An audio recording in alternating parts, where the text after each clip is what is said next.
आज की क्लास में हम लोग रेशियो एंड प्रोपोर्शन स्टार्ट करेंगे। रेशियो एंड प्रोपोर्शन मेरे हिसाब से बहुत ही आसान है और अगर आप प्री का पेपर दे के आए हो या आपने एक बार जो है बेसिक्स अपनी कवर कर रखी है और अगर आपको स्पीड बढ़ाना है तो मुझे लगता है कि ये चैप्टर में ऐसा कुछ नहीं होता जिसमें आप स्पीड नहीं बढ़ा सकते हो। सब इसमें नंबर्स का काम है। अगर आपको नंबर्स आता है और नंबर्स पे पकड़ आपकी अच्छी है तो रेशियो एंड प्रोपोर्शन के कंसेप्ट बहुत छोटे से होते हैं। तो चलो 3-4 लेक्चर में इस पर डिलीवर करूंगा, 100-125 क्वेश्चन कराऊंगा जिससे आपका रेशियो एंड प्रोपोर्शन का चैप्टर जो है वो अच्छे से कवर हो जाए, आपकी स्पीड बूस्ट हो जाए और आप मेंस के लिए पूरी तरीके से रेडी हो जाओ। तो रेशियो एंड प्रोपोर्शन में डायरेक्टली हम लोग, क्योंकि हम ये मान के चल रहे हैं कि आप प्री का पेपर दे के आए हो, मेंस के लिए कर रहे हैं तो हमें मान के चल रहे हैं कि बेसिक कंसेप्ट जो है आपके अच्छे होंगे। लेकिन अच्छे क्वेश्चंस को कैसे करेंगे वो देखना स्टार्ट करेंगे हम लोग। जैसे क्वेश्चन नंबर 1 है हमारे पास, अगर 21:45 अनुपात में x के साथ समानुपात में 3003 है और अनुपात में 42 है, then the value of y so that x अनुपात 25:08 समानुपात y अनुपात 11:7:04 है। इस तरीके का जब मेंस में सवाल आता है, ये मेंस का सवाल है एक्चुअली, इस तरीके का मेंस में अगर सवाल आता है तो इसमें रेशियो का कुछ काम नहीं है यार। एक्चुअल काम तो आपके नंबर्स देखने में है, नंबर्स ऑब्जर्वेशन में है कि आप नंबर कितने तरीके से देख पा रहे हो, कितनी तेजी से आप गुणा भाग कर रहे हो। क्योंकि इस क्वेश्चन में पर्टिकुलरली बात करें जो सीजीएल मेंस में पूछा गया, यार मेरे को नहीं समझ में आता कि इसमें कुछ भी दम है।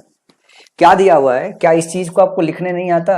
अगर आपको ये लिखने तो आता होगा ना, A/B और समानुपात में C/D लिखा हुआ है तो इसका मतलब क्या होता है, A/B/C/D, A/B/C/D। तो इस सवाल में है क्या? इस सवाल में कुछ तो है नहीं, इस सवाल में यही है। अब इस सवाल में देखो, एक बच्चा है जो यहीं से गेम खेलना चालू कर देगा और एक जो बच्चा होगा वो यहीं से गेम नहीं खेल पाएगा। जैसे एक साधारण बच्चा होगा वो उसको कैसे सॉल्व करेगा, 21:45 अपॉन में, ध्यान से देखना, x = 3003 अपॉन में 42, ये पूरा लिखेगा, फिर x की वैल्यू कैलकुलेट करेगा। x की वैल्यू कैलकुलेट करते वक्त उसकी बुद्धि सही से काम नहीं करेगी। और एक बच्चा होगा जिसकी बुद्धि सही से काम कर जाएगी, उसे एक बात ये समझ में आ जाएगा, वो ध्यान से इसको देखेगा तो उसे समझ में आएगा कि देखो 5 1 6 4 2 6, ये 11 से डिविजिबल है, 3 0 3 0 11 से डिविजिबल है। क्योंकि आपको नंबर डिविजिबल दिखना चाहिए ना, क्योंकि बड़े बड़े नंबर है तो समझ में नहीं आता है कि किससे कटेगा किससे नहीं कटेगा। तो 11 से डिविजिबिलिटी दिख रही है, फिर 3 से डिविजिबिलिटी दिख रही है, 3 से यहां से देखोगे 2 1 3 5 4 9, तो 3 से डिविजिबिलिटी दिख रही है, 11 से डिविजिबिलिटी दिख रही है, तो फटाफट 3 और 11 से वो काट देगा। एक तो बच्चा होगा जो यहां इसको ऐसे लिखेगा अपनी कॉपी में एग्जाम हॉल में, और एक बच्चा ऐसा होगा जो यहीं काटना चालू कर देगा कि ये ऊपर जाएगा ये नीचे आएगा, ये ऊपर जाएगा ये नीचे आएगा, तो इससे इसको सीधा काटना चालू कर देगा। एक बच्चा होगा जो इसको ऐसे काटेगा कि 11 1 11, मतलब अपनी कॉपी में स्टार्ट कर देगा, उसमें सब कुछ लिखेगा नहीं, वो ऐसे लिखेगा 11 1 11, जैसे मैं वहां पे लिख रहा हूं क्योंकि मैं बोर्ड पे पढ़ा रहा हूं, मेरे सामने ऑप्शन है। पर जब एग्जाम हॉल में ये स्क्रीन आपके सामने होती है तो ये आपके सिस्टम की स्क्रीन होती है, आपके पास एक पेज पड़ा होता है, उस पेज पे जब आपको लिखना होता है तो आप इसको ऐसे लिख सकते हो 11 1 11, जैसे 11 में से होगा तो 104 हो गया, 11 9 99, 11 5 95, ये हो जाएगा। जब पहला स्टेप लिखता है तो यहां से अब लिख देता है तुरंत ही कि अपॉन में x = 11 काटोगे, 11 दूनी 22 होगा, फिर 80 बचेगा, 11 7 77 बचेगा, फिर 11 3 33 बचेगा, अपॉन में 42 बचेगा। ये वाली जो चीज है ना, वो यहां से यहां आने के बजाय अगर वो यहां से यहां सीधे जा रहा है तो उसके लिए काम आसान हो जाएगा। जब इसके बाद काम आसान हो जाएगा तो फिर उसको देखना पड़ेगा ये किससे कट रहा है। 11 और 3 से तो सीधे सीधे दिख रहा था, अब 11 3 से सीधे सीधे दिख रहा है तो फिर से काटोगे, 3 से काटोगे, 3 6 18, 3 5 15, फिर 3 से काटोगे, 3 9 27 और 3 1 3, सीधा दिख जाएगा, 13 5 65 है, 13 7 91 है, दिख रहा है ना। और फिर 7 1 7 6 42, तो x बराबर क्या आ गया, यहां से x बराबर 30 आ गया, x बराबर 30 आ गया। अब आपको क्या सॉल्व करना है, अब सॉल्व करना है y के लिए वैल्यू।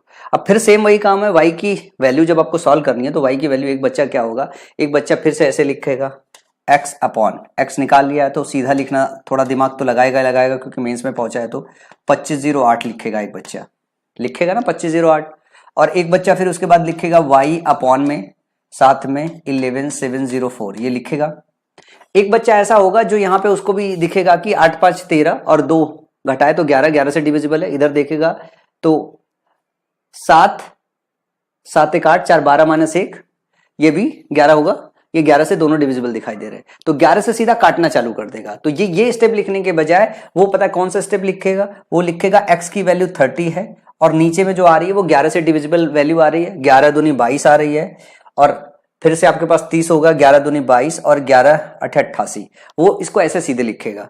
बराबर में ऐसे लिखेगा y अपॉन में 11 से काटेगा, 11 एक कम 11, फिर भाग नहीं जाएगा 0, 11 छक्का 66 और 11 चौका 44, तो 10 64 उसकी वैल्यू यहां पे दिखाई दे देगी। अब ध्यान से देखो 8 2 10 2 12, ये 3 से तो ऑलरेडी कट ही रहा है, कट रहा है ना 3 से, तो 3 से वो काटेगा। और 3 से काटने के बजाय जो है मेरे को तो समझ में आता है कि बहुत सारी चीजें हैं इसमें से जो देखी जा सकती, निकाली जा सकती है। चलो ध्यान से देखो, अगर मैं इसको काटूं 3 से तो 3 दहा में, और फिर 3 से काटोगे 3 सते 21 और 3 छक 18 76, 10/76 ये यहां गया y। अब y की वैल्यू जैसे निकालोगे हो जाएगा 10 64 गुणे 10/76, 10/76।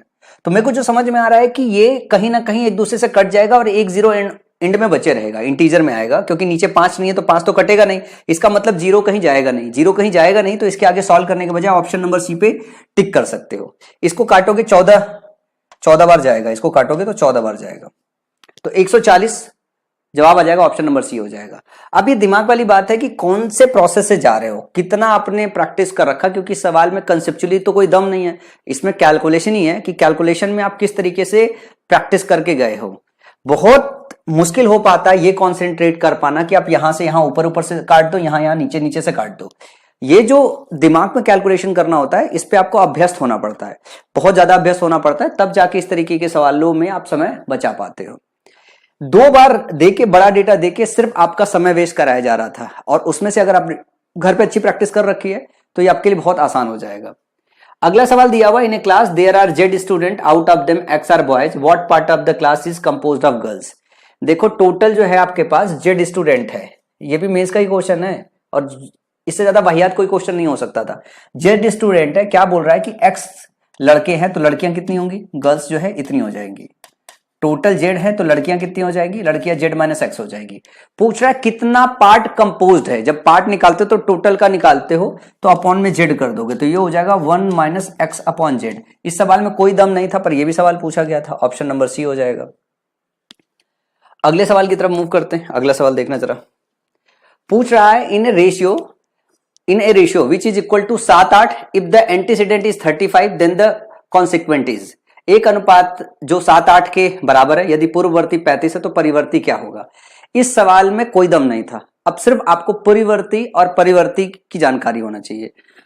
जो पूर्ववर्ती है वो पहला वाला होता है, जो परिवर्ती होता है वो बाद वाला होता है। इसी तरीके से अगर बात करें एंटीसीडेंट पहले वाला और कॉन्सिक्वेंट जो होता है वो बाद वाला होता है।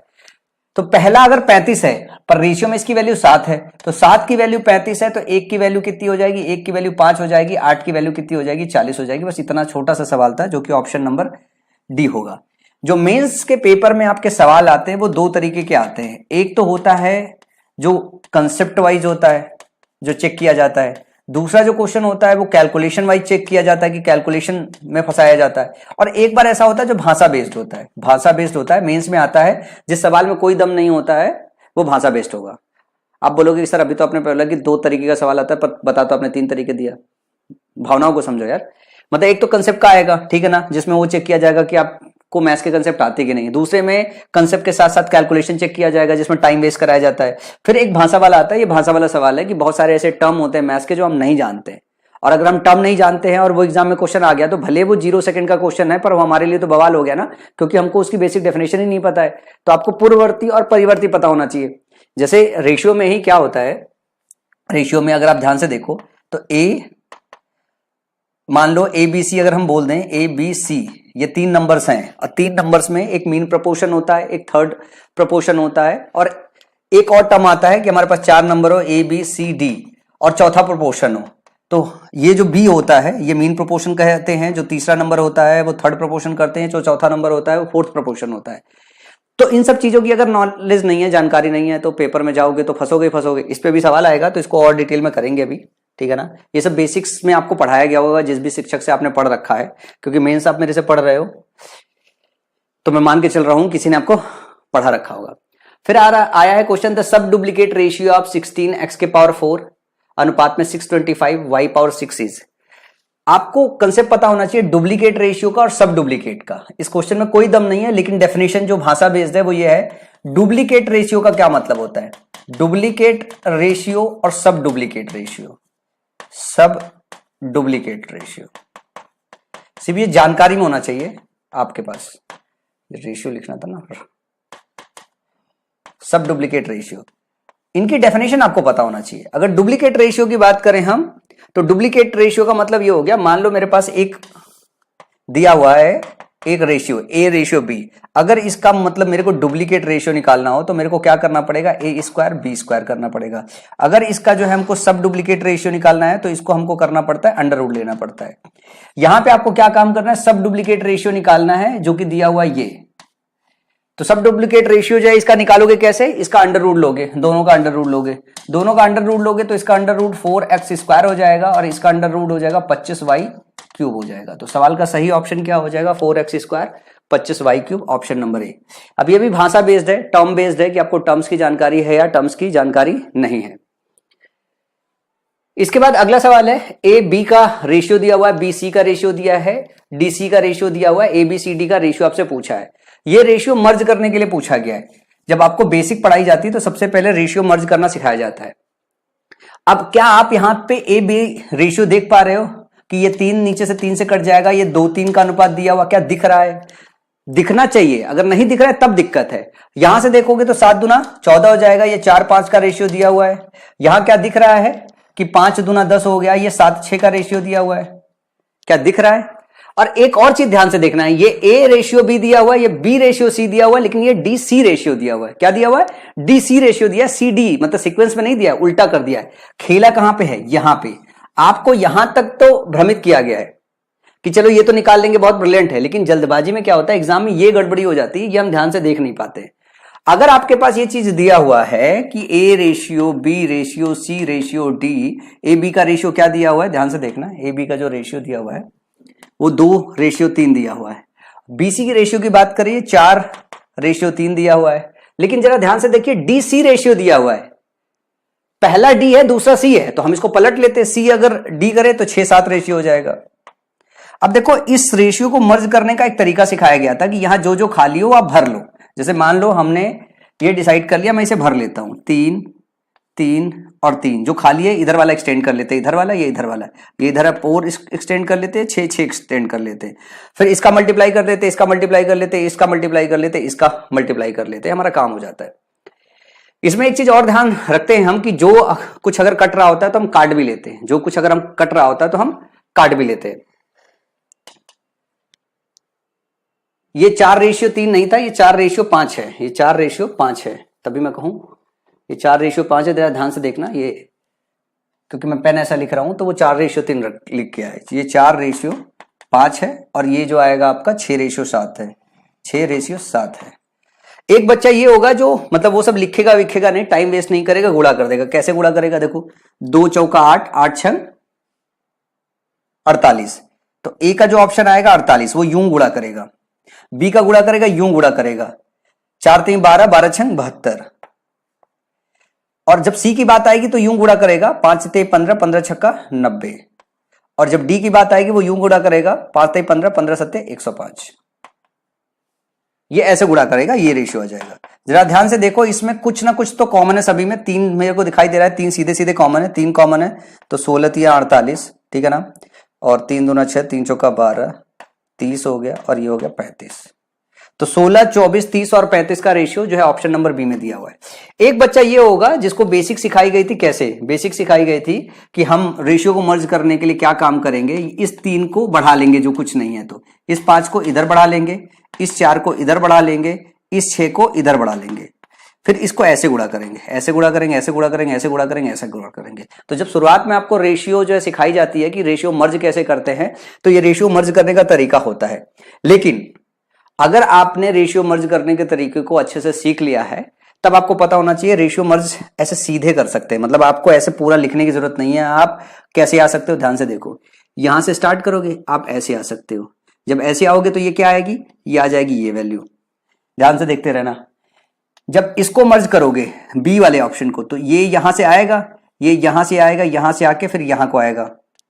जब इसके बाद मर्ज करोगे, अगर मैं बोलूं आपको इसको मर्ज करोगे तो सी सीधे लिखा हुआ है, सॉरी सीधे नहीं लिखा हुआ, 3 से स्टार्ट हो रहा है, ये गैप है, ये ऐसे आके सी इधर मिलेगा। जब आप बात आएगी डी की तो आप इसको ऐसे करोगे, ऐसे करके ऐसे लेके जाओगे, ठीक है ना। अब 7 पने 35, 35 से 105, समझ में आया। तो इस तरीके से रेशियो मर्ज किया जाता है, और रेशियो मर्ज करने की तकनीक आपको सही से पता होनी चाहिए।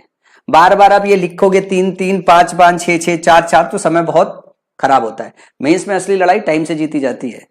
कंसेप्ट तो आना चाहिए। अगर मेंस में अपीयर हुए हो तो ये मान के चला जाता है कि भाई प्री में 45-50 नंबर तो स्कोर किया होगा मैथ्स में, आपकी बेसिक्स बिल्ड हो रखी होगी, आपको कंसेप्ट की जानकारी होगी। कुछ 1-2 क्वेश्चन ऐसे होंगे जिनके कंसेप्ट की जानकारी नहीं होगी। असली लड़ाई तो जो है आपके टाइम की होती है। जब आप एग्जाम हॉल के बाहर निकल के आते हो तो आपको पता है कि आपको सारे क्वेश्चन आते होते हैं, बस एग्जाम हॉल के अंदर बैठ के जो है आपको सॉल्व नहीं आ रहे होते। तो एग्जाम हॉल के अंदर बैठ के सवाल तो तभी आएंगे जब आपकी स्पीड अच्छी हो जाएगी, और स्पीड अच्छी होने के लिए आपको यहाँ पे अथक प्रयास करना पड़ेगा। चलो अगले सवाल की तरफ चलते हैं। अगला सवाल है 7a 4b 14c है तो abc का क्या होगा। ये बहुत सिंपल सा सवाल है। अगर हमारे पास ऐसे लिखा रहता है कि a/n1, b/n2 और c/n3, तो हमारा जो रेशियो होता है a ratio b ratio c होता है, वो डायरेक्टली हो जाता है n1 n2 और n3, n1 n2 n3। अगर इस तरीके से लिखा हुआ है तो सबसे पहले तो इसके एलसीएम में भाग दे दो, इसके एलसीएम से सब में भाग दे दो। अगर इसके एलसीएम से सब में भाग दे देंगे तो क्या हो जाएगा, a/7, एलसीएम कितना हो जाएगा 28 हो जाएगा, 7 चौका 28, और 4 से भाग दोगे तो 4 7 28, 14 से भाग दोगे 2 28, तो ये 7 हट जाएगा, ये 4 हट जाएगा 14। ये मन में किया जा सकता है, ये मन में किया जा सकता है। 2-3 सेकंड का सवाल है, तो 4 7 और 2 का अनुपात हो जाएगा, जो कि ऑप्शन नंबर सी होगा। एक बार ये भी आ गया था। अगला सवाल है, एक कॉलेज में लड़कों और लड़कियों का अनुपात 4:5 था। नए छात्रों को प्रवेश मिला और लड़कों की संख्या में 50% की वृद्धि हुई और लड़कियों की संख्या में 60% की वृद्धि हुई है। कॉलेज में लड़कों और लड़कियों का नया अनुपात क्या है। देखो इस तरीके का जो सवाल आपके एग्जाम में अगर आए तो इस तरीके के सवालों को कैसे करते हैं। रेशियो का जो बेसिक्स होता है उसकी एक प्रॉपर्टी होती है, जैसे मैंने बोला 4 और 5 के अनुपात में क्या है, लड़के और लड़कियां। यही बोल रहा ना कि कॉलेज में 4 और 5 के अनुपात में लड़के और लड़कियां हैं। मैं कहूं 4 या 5, मैं इसमें ये कह दूं, मैं इधर 5 का गुणा कर दूं, ध्यान से देखना है, इधर 5 का गुणा कर दूं, इधर 5 का गुणा कर दूं, तो ये हो गया 5 चौका 20 और ये हो गया 5 5 25। तो हम 20-25 अनुपात में कह दे, 4-5 में अनुपात करे, बात बराबर है। रेशियो की प्रॉपर्टी होती है कि रेशियो के में दोनों साइड कुछ गुणा करे या कुछ भाग दे, रेशियो के मान पे कोई परिवर्तन नहीं होता। फिर से काटोगे तो क्या हो जाएगा, 5 से काटोगे ये 4 हो जाएगा, फिर ये 4-5 का ही अनुपात आ रहा है। तो हम अपनी कैलकुलेशन आसान करने के लिए 4 और 5 को क्या काम करेंगे, 40 और 50 लिख देंगे, 10 से गुणा कर देंगे, ताकि हमारा कैलकुलेशन आसान हो जाए। बोल रहा है नए छात्रों का प्रवेश मिला और लड़कों की संख्या में 50% की वृद्धि हुई। अगर इसमें 50% की वृद्धि कर दो तो कितनी वृद्धि हो जाएगी, 40 का 50% 20 होता है, ये हो जाएगा 60। इसमें कितने की वृद्धि हुई, इसमें 60% की वृद्धि हुई। जब 60% इसका निकालोगे, इसका मतलब 60% का मतलब हो गया 3/5। तो इसमें कितनी वृद्धि हो जाएगी, 30 की वृद्धि हो जाएगी।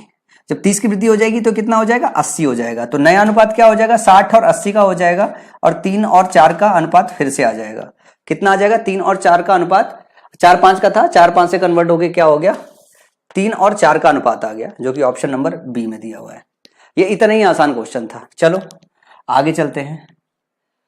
एक सवाल दिया है m+n अनुपात में m-n इज इक्वल टू 7, 3 का अनुपात दिया, then the value of m² minus n² और m² प्लस n², इसकी वैल्यू बतानी, इसका मान बताना है। देखो हम m+n लिख रहे हैं और m-n लिख रहे हैं। अब क्या एग्जाम में यही करेंगे, अगर आप पहुंच गए हो तो आपको यह पता होना चाहिए जब इस तरीके का स्ट्रक्चर होता है तो m और n की वैल्यू सीधा रख सकते हो, ऊपर जोड़ के जो है हाफ कर दो, नीचे जोड़ के हाफ कर दो, ठीक है ना। तो जैसे 7 3 10 डिवाइड बाई 2 कर दिया, तो 10 में से 7 और 3 को जोड़ो, जब इन दोनों को जोड़ोगे तो ये 2 हो जाएगा या 2n हो जाएगा, ये हो जाएगा 2m और 2n। तो 2m 2 कट जाएगा, तो हम m/n सीधे लिख सकते हैं। ये ऊपर नीचे करोगे तो m/n सीधे लिख सकते हो। समझे कैसे, फिर से बता देता हूं आपको। ये होता क्या है, अगर आपके पास a/b is equal to c/d है तो आप a+b/a-b जो लिखते हो, ये c+d/c-d होता है। ये एक प्रॉपर्टी होती है। तो हम क्या काम करेंगे, हमारे पास क्या लिखा हुआ है, m+n/m-n लिखा हुआ है, तो हम इसको ऊपर जोड़ देंगे। जब ऊपर जोड़ेंगे तो ध्यान से देखो m plus N upon m minus N, ये 7/3 है, ठीक है।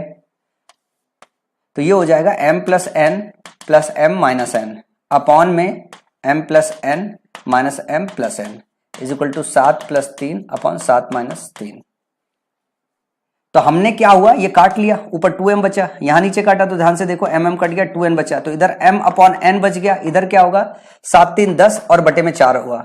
और इसका जैसे ही आधा करोगे 10/2 करोगे तो कितना आ जाएगा, मतलब 2 से भाग दे दो तो ये हो जाएगा 5/2। ये m अपॉन n जो है 5/2 हो गया। लेकिन आपको चाहिए क्या, m स्क्वायर n स्क्वायर चाहिए, तो अब फिर से वापस इसको m स्क्वायर और n स्क्वायर कर दो तो ये हो जाएगा 25/4। अब आपको चाहिए m square minus N square, तो आप m square minus N square कर दो, तो ऊपर भी इधर 25 माइनस 4 करोगे, 25 माइनस 4 कितना हो जाएगा 21। m square plus N square नीचे करोगे तो m square plus N square कर दो, नीचे इधर भी जोड़ दो तो ये क्या हो जाएगा 29। 21-29 का रेशियो हो जाएगा। लेकिन इसमें समय कितना लगा, जब ये पूरा प्रोसेस करोगे तो समय बहुत लगा। अब क्या आपको एग्जाम में ऐसे करने की जरूरत है, नहीं। एग्जाम में कैसे करने की जरूरत है, क्योंकि या तो मेंस में पहुंचने के बाद आपको कंपोनेंडो डिविडेंडो लगाने आना चाहिए। इसका वर्बल कैलकुलेशन बनता है कि m plus N m minus N ऊपर जाएगा, 2m बचेगा, नीचे 2n m अपॉन n आ जाएगा, और ये हो जाएगा 7 प्लस 3 10 अपॉन 7 माइनस 3 4, 10/4 5/2 हो गया। फिर हमें m स्क्वायर n स्क्वायर चाहिए तो 25/4 हो गया। और फिर से हमें एक बार जोड़ना है, एक बार घटाना है, तो 25 में 4 घटाया 21 आया, 25 में से जो है 4 जोड़ा 29 आया, 21-29 का रेशियो आएगा, तो वो हमारा ऑप्शन नंबर ए आ जाएगा। ये वर्बल कैलकुलेशन से हो सकता था, इसमें पेन वेन चलाने की जरूरत नहीं है। और मेंस के बच्चे हो तो पेन चला रहे हो, इसका मतलब बहुत बुरी बात है। अब जैसे ये वाला सवाल है 4a plus 9b into 4c minus 9d is equal to 4a minus 9b into 4c plus 9d है।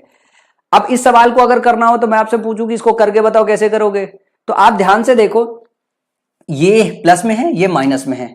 मैं अगर बोलूं कि इस पे कंपोनेंडो एंड डिविडेंडो लगा दूं, इसको आप ऐसे वर्बली देखो, इसको इसके नीचे डाल दो, नीचे डल गया, इसको इसके नीचे डाल दो, डल गया। अब कंपोनेंडो एंड डिविडेंडो लगा दो, नहीं दिखाई दे रहा तो ऐसे देख लो, ये तो दिख जाना चाहिए ना, बहुत आसान सी चीज है। 9b upon 4a minus 9b और 4c plus 9d upon 4c minus 9d है। अब देखो ये जो चीज है, ये लिखने के बाद आपको दिख रहा होगा कंपोनेंडो एंड डिविडेंडो लगा सकते हो।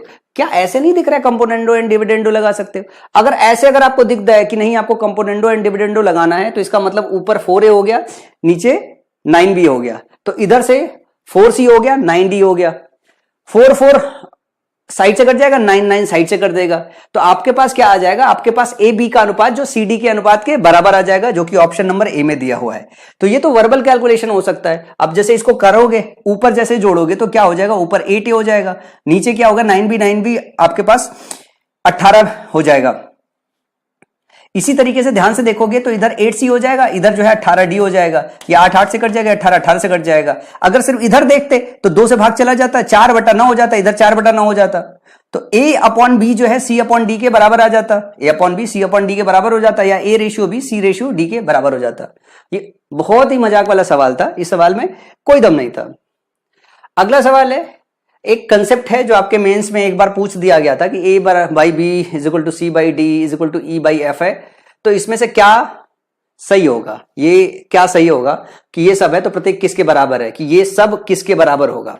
तो इसमें क्या होता है ना कि जो नीचे के साथ ऑपरेशन करो वो ऊपर के साथ ऑपरेशन करो। जैसे मैं एग्जांपल के फॉर्म में समझाता हूं, जैसे यहां पे प्लस का a है तो यहां पे प्लस का b होना चाहिए, यहां 3c है तो यहां पे 3d है, ये सही है, ये सही है। ये ऑपरेशन अगर इसको हटा दूं, मैं ऐसे लिख दूं कि a by B is equal to C by D is equal to E by F, मैं ये कहूं कि a plus 3c upon b plus 3d होगा, तो ये अपने आप में सही है, ये अपने आप में सही है। तो जैसा ऑपरेशन हम इसके साथ करेंगे वैसे ही ऑपरेशन नीचे में इसके साथ करना पड़ेगा। अब जैसे यहां पे ध्यान से देखोगे, यहां पे हमने e को 5e को प्लस में किया है, लेकिन f को जो f है इसको घटा दिया है। अगर इसको जोड़ देते तो ये सही होता, घटा दिया तो बिल्कुल सही नहीं है, ये बेसिक प्रॉपर्टी है।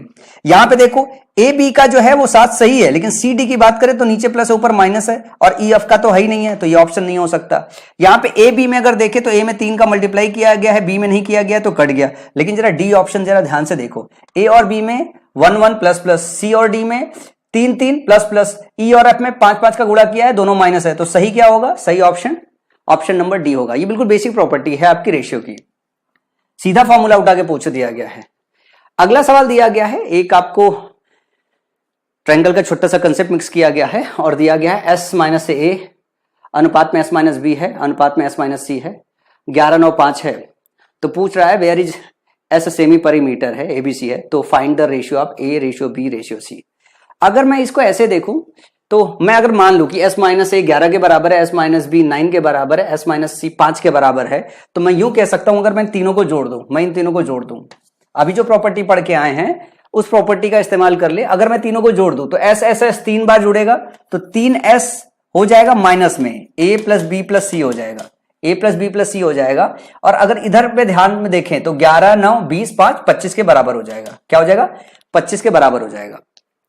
a प्लस बी प्लस सी की अगर बात करें, क्योंकि s सेमी परिमीटर है तो आपको पता है कि 2s बराबर क्या होता है, a plus B plus C, a plus B plus C perimeter होता है। s अगर सेमी परिमीटर है तो 2s पूरा परिमीटर हो जाएगा, और परिमीटर एबीसी के टर्म में निकालोगे तो a प्लस बी प्लस सी ही आएगा। अब ये 2s लिखा है, ये 3s लिखा हुआ है, मतलब s की वैल्यू क्या होगी? 25। अगर हमने s माइनस ए 11 मान लिया, s माइनस बी 9 मान लिया और s माइनस सी अगर 5 मान लिया तो हमारे पास s क्या निकल के आ गया? 25 निकल के आ गया। अब ये सब लिखने की भी जरूरत नहीं थी, आप तो ऐसे ही जोड़ लेते। अगर इसको पूरा जोड़ते मन के अंदर, मेंस का पेपर देने जा रहे हो तो 1, 2, 3 s हो गया, ABC एक साथ घटाना है तो वो आपस में जुड़ जाएंगे, तो उसकी वैल्यू 2s हो गई। तो तीनों को जोड़ेंगे तो 3s माइनस 2s हो गई। s की जो वैल्यू होगी इन तीनों को जोड़ दो, 11, 9, 20, 5, 25। अब आपको a की वैल्यू निकालनी है, s की वैल्यू पता चल गई 25, और 25 में से अगर a घटा रहे हो तो 11 आ रहा है, तो 25 में से क्या घटाओगे? 11 आ जाएगा, 14 घटाना पड़ेगा। अगर ये 25 है, ये 25 है, ये 25 है, तो क्या घटाओगे जो है 11 आ जाए? 14 घटाओगे तो 11 आ जाएगा, तो a की जो वैल्यू है वो 14 हो गई। क्या घटाओगे जो है कि आपका 9 आ जाए 25 में से, तो 16 घटाना पड़ेगा। क्या घटाओगे कि आपकी जो वैल्यू है वो 5 आ जाए, 20 घटाना पड़ेगा, तो ये आपकी वैल्यू आ गई। अब अगर रेशियो निकालना है तो a ratio b ratio c, यही तो फाइंड आउट करना है, a ratio b ratio c। तो क्या होगा? 2 से भाग दो, ये 7 हो गया, 7, 8 और 10। तो सवाल का सही जवाब क्या हो गया? Option number C. ये पूरे क्वेश्चन को अगर एग्जाम हॉल में सॉल्व करना हो तो कैसे सॉल्व करते हैं, ये तो मैंने आपको समझाने के लिए बताया। जिस बच्चे को अगर नहीं याद हो तो यहां से साफ साफ ऐसे दिखाई देगा, जरा सा क्वेश्चन पढ़ोगे आपको तुरंत याद आएगा कि इन तीनों को जोड़ेंगे 3s हो जाएगा, minus a plus B plus c हो जाएगा, a plus B plus c 2s के बराबर होगा, 3s माइनस 2s s के बराबर हो जाएगा, और इधर जोड़ेंगे तो 25 आ जाएगा, 11, 9, 20, 5, 25, तो s की वैल्यू 25 आ जाएगी। अब 25 में से a घटाना है 11 आने के लिए, तो ये हो जाएगा 14, ये हो जाएगा 16 और ये हो जाएगा जो है आपका 20, और 14, 16, 20 का रेशियो जब निकालोगे तो 7, 8, 10 आ जाएगा। एक का भी मान अगर आपने निकाल लिया तो आपको पता चल गया कि कौन सा ऑप्शन टिक करना है, पूरा कैलकुलेशन की नीड नहीं होती है, ये भी तो आपको सीखना है। अगला सवाल है, find the mean proportion between 3 plus root 2 and 12 minus root 32। सबसे पहले तो मध्य समानुपात बताना, हिंदी में अगर मैं बोलूं मध्य समानुपात बताना, हिंदी में भी लिखा हुआ है। आपको 3 टर्म सीखने होते हैं। जैसे मान लो अगर 3 टर्म दिया हुआ है ए बी सी, और ए बी सी दिया हुआ है, इसमें बी दिया हुआ है मध्य अनुपात है, मध्य समानुपात है, समानुपात है, तो इसकी बेसिक डेफिनेशन क्या होती है? A by B is equal to b by c, या इसको ऐसे लिखते हैं ए रेशियो बी समानुपात बी रेशियो सी।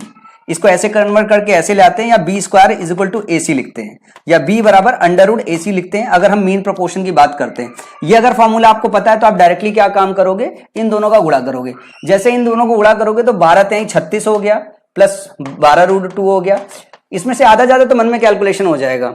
फिर 3 का गुणा करोगे तो 12 3 36, अच्छा गुणा कर चुके हो 12 का, अब आपको -32 का गुणा करना है, -3 रूट 32, ठीक है। और इसके बाद जब 2 का गुणा करोगे तो 64 हो जाएगा, 8 बटे 64 -8 हो जाएगा, -8 हो जाएगा। तो ध्यान से देखो, ये 12 रूट 2 लिखा हुआ है, और यहां से जब निकालोगे तो 4 रूट 2 है, ये 4 रूट 2 लिखा हुआ है ना, 16 दूनी 32 होता है, तो 16 का 4 निकल आएगा। ये 12 रूट 2 है तो 4 बाहर निकलेगा, 4 3 12, तो एक दूसरे के साथ कट जाएगा। 36 में से 8 अगर घटाओगे तो 28 आएगा, और फिर से इसका अंडर रूट लेना पड़ेगा मीन प्रोपोर्शन निकालने के लिए, और 4 7 है तो 2 बाहर निकलेगा, रूट का 7 आ जाएगा जब इसका अंडर रूट निकालोगे, तो 2 रूट 7 सवाल का सही जवाब हो जाएगा, जो कि ऑप्शन नंबर बी है। लेकिन आपको एक बात और भी पता होना चाहिए, अगर आपको मीन प्रोपोर्शन पता है तो 2 और चीजें पूछी जाती है, वो भी आपको पता होना चाहिए। अगर थर्ड प्रोपोर्शन की बात करें तो 3 में ये थर्ड प्रोपोर्शन होता है। क्या होता है? 3 में ये थर्ड प्रोपोर्शन होता है। 3 में थर्ड प्रोपोर्शन है और सी की वैल्यू निकालनी हो तो बी स्क्वायर अपॉन ए होती है, बी स्क्वायर अपॉन ए होती है। लेकिन अगर 4 नंबर दिए हों ए बी सी और डी, तो जो डी होता है ये आपका फोर्थ प्रोपोर्शन होता है और ये होता है ए अनुपात बी समानुपात सी डी। तो इसको ऐसे कहते हैं a by B is equal to C by d, और डी की वैल्यू अगर निकालनी होती, फोर्थ प्रोपोर्शन निकालनी हो तो बी इंटू सी अपॉन में ए होता है। इस फॉर्मूले से निकाल लेते हैं। तो ये तीनों टर्म्स पता होना चाहिए, मध्य समानुपात, थर्ड समानुपात, फोर्थ समानुपात। Fourth proportion, third proportion and mean proportion, इस पे बहुत सारे क्वेश्चन आते हैं। हम में से बहुत सारे लोग ये जानते ही नहीं है। बहुत सारे लोग मेंस तक अपीयर हो जाते हैं, उनको इन टर्म्स की बेसिक डेफिनेशन तक नहीं पता होती। तो बेसिक डेफिनेशन आपको पता होना चाहिए। चलो आगे चलते हैं, अगला क्वेश्चन निकालते हैं। दिया हुआ ए 16 और 36 का तीसरा अनुपात निकालना है। ए 16 और 36 है, ए 16 और 36 का तीसरा अनुपात है, बी 4, 9 और 12 का चौथा अनुपात है। तो ए और बी के बीच का संबंध ज्ञात कीजिए। ए जो है 16 और 36 का तीसरा अनुपात है, तो आप यूं कह सकते हो 16, 36 और ए समानुपात में है। तो हमने अभी बोला कि सी कैसे निकलता है, सी निकलता है बी स्क्वायर अपॉन ए सी से, मतलब होगा 36 गुणे बी स्क्वायर अपॉन ए से करोगे, 36 गुणे 36 अपॉन 16, तो ये हो जाएगा 4 चौका 16, ठीक है, 4 9 36, ये 4 से काटोगे 4 9 36, तो सी की जो वैल्यू होगी 81 आ जाएगी। और यहां से अगर बात करोगे बी 4, 9 और 12 का चौथा अनुपात है, अगर चौथे अनुपात की बात करें और डायरेक्ट अगर तेज कैलकुलेट करोगे चौथे अनुपात के लिए, तो 9 गुणे 12/4 हो जाएगा, 9 गुणे 12/4 हो जाएगा, ये बी की वैल्यू आ जाएगी। तो 4 3 12, 9 3 27 आ जाएगी। 27 बी की वैल्यू है और सी की वैल्यू 81 है। हमने यहां पे सी माना है, लेकिन ये सी एक्चुअली ए है, आपका सी एक्चुअली ए है इस डेफिनेशन के हिसाब से, क्योंकि यहां तीसरा जो दिया हुआ है ना थर्ड प्रोपोर्शन, वो ए दिया हुआ है। हमने ए बी सी के हिसाब से सी निकाला था, तो यहां पे ए की वैल्यू 81 होगी। जरा ध्यान से देखो, अगर मैं इसको 3 गुणे बी लिख दूं, क्या सही होगा? बिल्कुल सही होगा। तो ए और बी के बीच में क्या संबंध है? ए इज इक्वल टू 3 भी है। अब ये जो हमने लिखा हुआ है, ये आप बचा सकते हो वर्बल कैलकुलेशन की। 36 का स्क्वायर बटा 16 हो गया, तो 4 इधर से कट गया, 4 उधर से कट गया, 16 नीचे का कट गया, 9 गुणे 9 81 हो गया। और यहां पे बात करेंगे तो 12 गुणे 9 और डिवाइड बाई 4 होगा, तो 4 3 12, 9 तक 27 होगा, और इधर 81 था, इधर 27 था, तो 3 गुने का फर्क है, 3 गुने का फर्क है, तो आप सीधे सीधे पहुंच जाओगे a is equal to 3b, option a होगा। प्रैक्टिस अच्छी होगी तो इसमें पेन नहीं चलाओगे, ये पेन फ्री क्वेश्चंस हैं, ये तो मैं आपको समझाने के लिए पेन चला रहा हूं, पर पेन चलाने की नीड ही नहीं इन क्वेश्चंस में। अगले सवाल की तरफ मूव करते हैं। अब ये सवाल देखो, question number 14, if x is subtracted from each of 23, 39, 32 and 56, the number so obtained in this order are in proportion, what is the value of x? यदि x को 23, 39, 32 और 56 में से प्रत्येक में से घटाया जाता है, तो इस क्रम में प्राप्त संख्या अनुपात में x का मान क्या होगा? सीजीएल मेंस में इस पैटर्न पे 4-5 बार क्वेश्चन आ चुका है और अच्छा क्वेश्चन आ गया है। तो जब भी इस तरीके का सवाल आता है, होता क्या है कि भाई हमें एक बात पता है कि अगर ए बी सी और डी समानुपात में है, तो ये कुछ इस तरीके से हम लिखते हैं, या फिर इसका दूसरा तरीका होता है a by B is equal to C by d लिखते हैं। हमें बोल रहे हैं कि 23, 39, 32 और 56 में जब x घटाएंगे सभी में, तब वो समानुपात में होंगे। तो हम इसको ऐसे लिख सकते हैं, 23 माइनस एक्स अपॉन में 39 minus X is equal to 32 minus X upon में 56 माइनस एक्स। अब इसको करने के दो तरीके हैं जो यूजुअली सबको पता होते हैं। एक तो क्रॉस मल्टीप्लाई करके x की वैल्यू निकाले, या x के अलग अलग मान रख के सेटिस्फाई करा लें। लेकिन आप देखोगे कि कई ऐसे क्वेश्चन बनते हैं जिसमें आपके पास ऑप्शन ही नहीं दिया होता है x का मान निकालने के लिए। इसके बाद जो है एक दूसरा डेटा पूछ देता है जिसमें x आपको कैलकुलेट करना पड़ता है और आपको ये इक्वेशन सॉल्व करनी पड़ जाती है। ये इक्वेशन जब सॉल्व करोगे तो ध्यान से देखो, एक्स स्क्वायर जैसे टर्म बन रहे हैं, एक्स जैसे टर्म बन रहे हैं, तो लगता है क्वाड्रेटिक इक्वेशन बन सकती है, या कुछ या टाइम टेकिंग हो सकता है।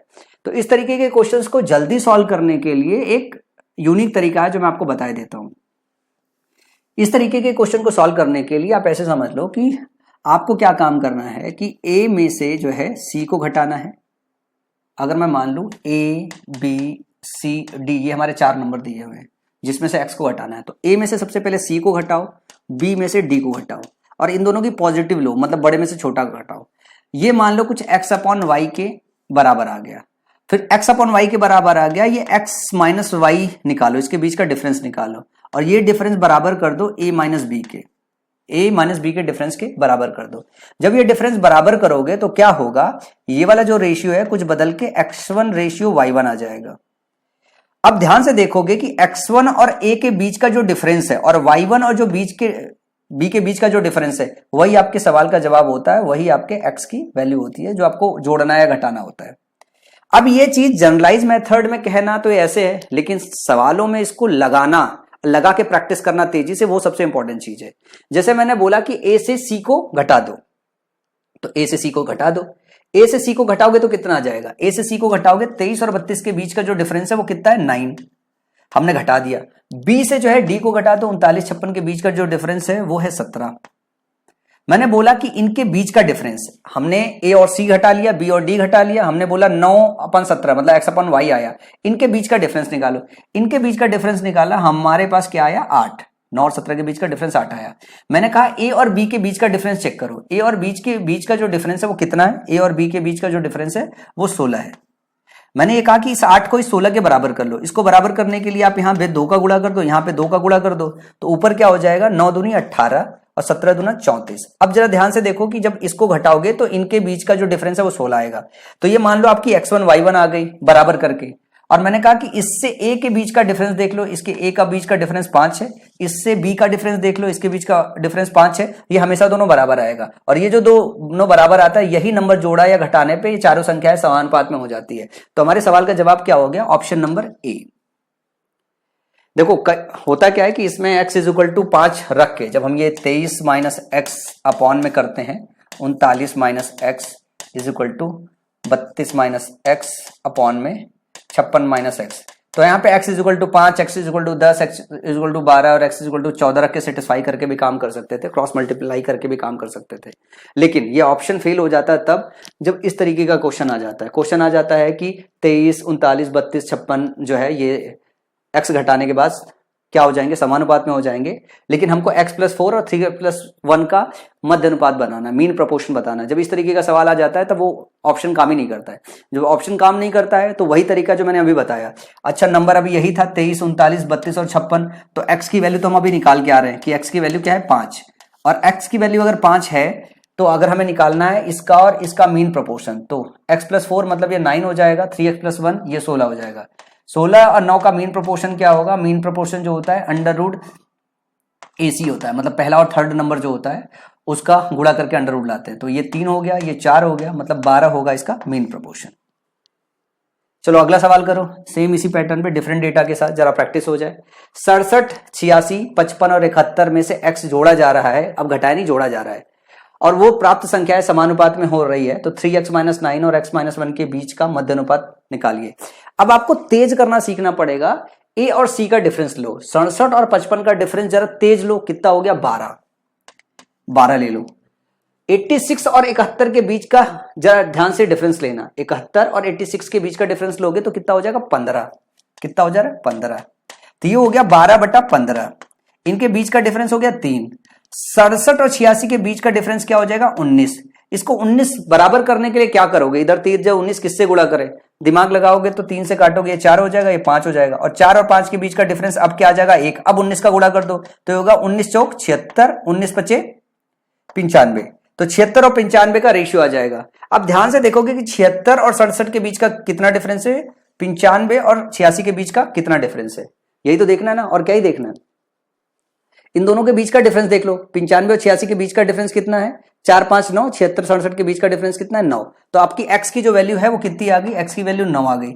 x की वैल्यू अगर 9 आ गई तो इसकी वैल्यू कितनी हो गई 3x, 9 3 27 - 9 18 हो गई। दूसरा कितना हो गया 8 हो गया, 18 और 8 हो गया। इसका मतलब आप यूं कह सकते हो कि 9 × 16 हो गया। 9 × 16 का मतलब हो गया इसका जब √ लोगे, मीन प्रोपोर्शन निकालोगे तो यहां से 3 आ जाएगा, यहां से 4, 4 × 12, इस सवाल का भी जवाब हो जाएगा। बहुत प्यारा सा सवाल था यार। एक और सवाल लगा लो ताकि ये चीज बिल्कुल मजबूत हो जाए। 32, 45, 30 और 42 में से प्रत्येक में क्या घटाया जाए कि इस क्रम में प्राप्त संख्याएं समानुपात में हो, x+2 और 2x - 4 के बीच का मध्य अनुपात निकालो। ये कई बार सवाल आया, इसलिए कई सारे सवाल लिए मैंने। a और c के बीच का डिफरेंस अगर मैं देखूं तो क्या है, a और c के बीच का डिफरेंस 2 है, और इसके बीच का डिफरेंस कितना है 3 है, तो 2/3 हो गया। इनके आपस का डिफरेंस 1 है। 32 और 42 का अगर 45 का डिफरेंस देखें तो ये कितना है 13। इसको 13 बराबर करने के लिए 13 का गुणा कर दो ऊपर नीचे, तो 13 दूनी 26 हो गया, 13 तिया 39 हो गया। ध्यान से देखो 32 और 26 के बीच का डिफरेंस 6 है, 45 और 39 के बीच का डिफरेंस 6 है, तो x की वैल्यू कितनी आ गई 6। x की वैल्यू आपकी क्या हो गई 6 और x की वैल्यू 6 हो गई तो इसकी वैल्यू क्या हो गई 8 और 6 दूनी 12, 12 माइनस 4 इसकी वैल्यू भी क्या हो गई 8 हो गई। 8 और 8 का जो मीन प्रोपोर्शन आएगा वो 8 ही आ जाएगा। 8 और 8 का मीन जो प्रोपोर्शन आएगा वो 8 ही आ जाएगा। तो सवाल का सही जवाब ऑप्शन नंबर ए हो जाएगा। तो ये रहे कुछ बढ़िया बढ़िया लाजवाब से सवाल लेक्चर नंबर 1 में। लेक्चर नंबर 2, 3, 4 मतलब 3 लेक्चर और डिलीवर करूंगा जिसमें मैं आपके मेंस के लिए पूरा रेशियो पूरा वैरायटी कवर करूंगा। उम्मीद करता हूं आज की क्लास आपको